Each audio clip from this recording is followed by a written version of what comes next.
You have been lied to. It wasn't a malicious lie told by a villain in a movie. It was a quiet, comfortable lie told by people who loved you.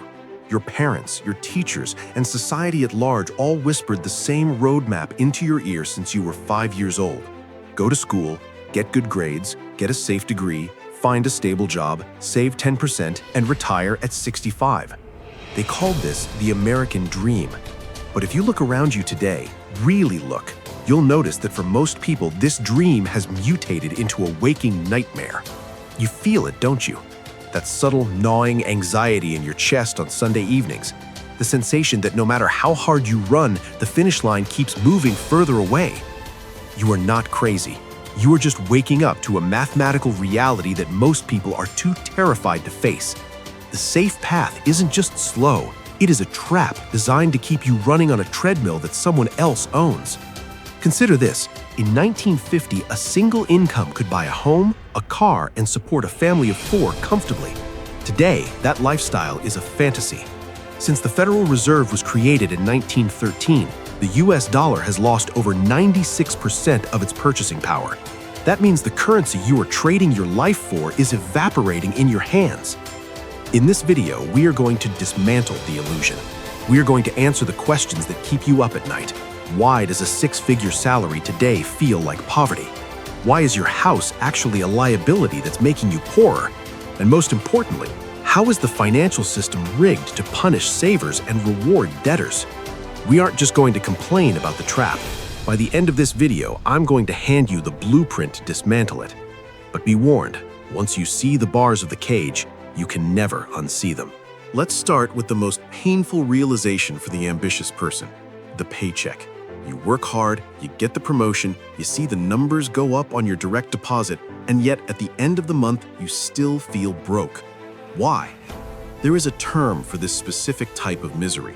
Economists call it the Henry demographic: high earner, not rich yet. Data from 2023 reveals a shocking truth.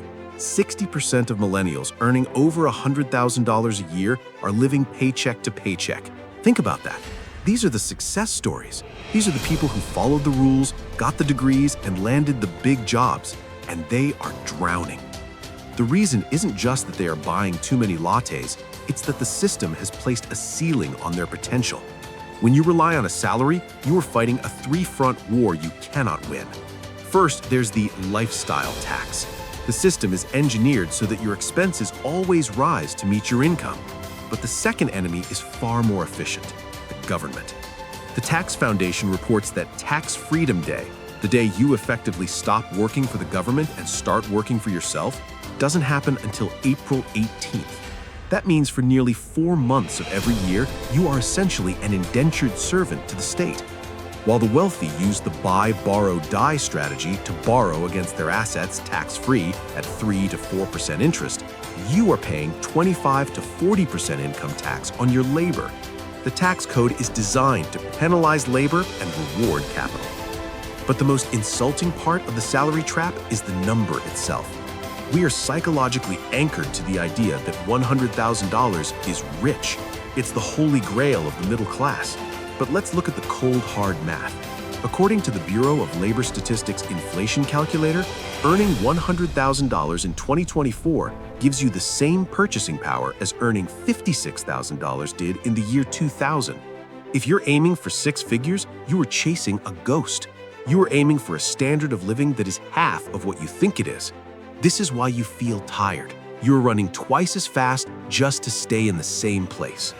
Once the system has capped your income, it introduces the next phase of the trap, convincing you to buy things that destroy your wealth while calling them investments. We have to talk about the Diderot effect. It's a psychological phenomenon where buying one new possession creates a spiral of consumption that leads you to buy more things. You get the new car, so suddenly your old clothes look shabby, so you buy new suits. Then you need the watch to match the suit. The Federal Reserve reports that 40% of Americans cannot cover a $400 emergency expense, yet luxury car sales are at all-time highs. This isn't an accident, it's programming. Let's look at the biggest lie of them all: your car. In America, the car has become the ultimate wealth destroyer. The average monthly payment for a new vehicle has hit $729. People are financing depreciating metal boxes at 8% interest just to impress strangers at stoplights. But the even bigger lie, and this one is going to make some of you angry, is your house. You have been brainwashed to believe your primary residence is your greatest asset. But let's look at the data from Nobel Prize-winning economist Robert Shiller. He showed that from 1890 to 1990, real home prices increased by only 0.2% per year after inflation. When you factor in property taxes, maintenance, which eats 1 to 2% of the home's value annually, and the massive front-loaded interest on a 30-year mortgage, most homeowners barely break even. A true asset puts money in your pocket. A house takes money out of your pocket every single month. That is the definition of a liability. You don't own the house. The bank owns the house. You just own the maintenance schedule. You are paying rent to the bank and calling it ownership. And we can't forget the entry fee to this middle-class life: college. We told an entire generation that a degree was a golden ticket. Instead, it became a $1.7 trillion anchor. Since 1980, the cost of college tuition has increased by 1,200%, while average wages have only risen by roughly 200%. This mathematical disparity is impossible to overcome with hard work. We normalize the idea that an 18-year-old should sign a non-dischargeable loan contract worth tens of thousands of dollars before they even earn their first paycheck. The system effectively kills your risk-taking ability before you even start your life.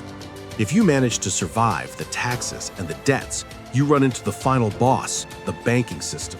The entire global economy runs on your debt. If the middle class suddenly became financially literate and paid off all their loans, the banking system would collapse overnight. They need you in the red. Total U.S. household debt hit a record $17.06 trillion in 2023.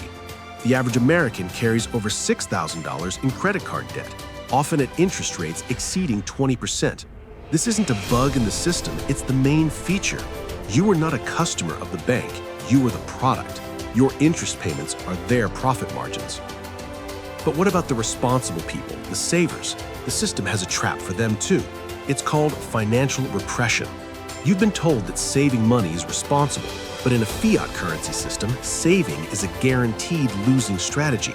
The average national interest rate on savings accounts is around 0.5%, while real inflation, the actual cost of living, often hovers between 3 and 7%. Let's do the math. If you have $10,000 in the bank and inflation is 5%, you are losing $500 of purchasing power a year just by letting it sit there. The bank takes your money, pays you 0.5%, lends it out to their neighbor at 7% for a car loan, and pockets the difference. You are literally financing the bank's profits with your own depreciating capital. This leads to the asset divergence, the moment the middle class was left behind forever. Since 2020, the top 1% captured nearly 2/3 of all new wealth created globally, according to an Oxfam report.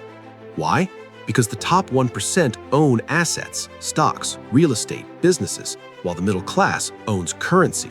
When the government printed 40% of all US dollars in existence between 2020 and 2021, asset prices skyrocketed.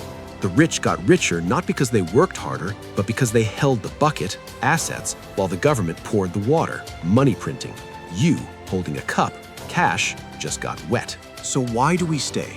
Why do we cling to this broken model? Because of fear. The middle class thinks starting a business is risky and having a job is safe. But the data proves the exact opposite is true in the modern economy. In 2023 alone, the tech sector saw over 260,000 layoffs.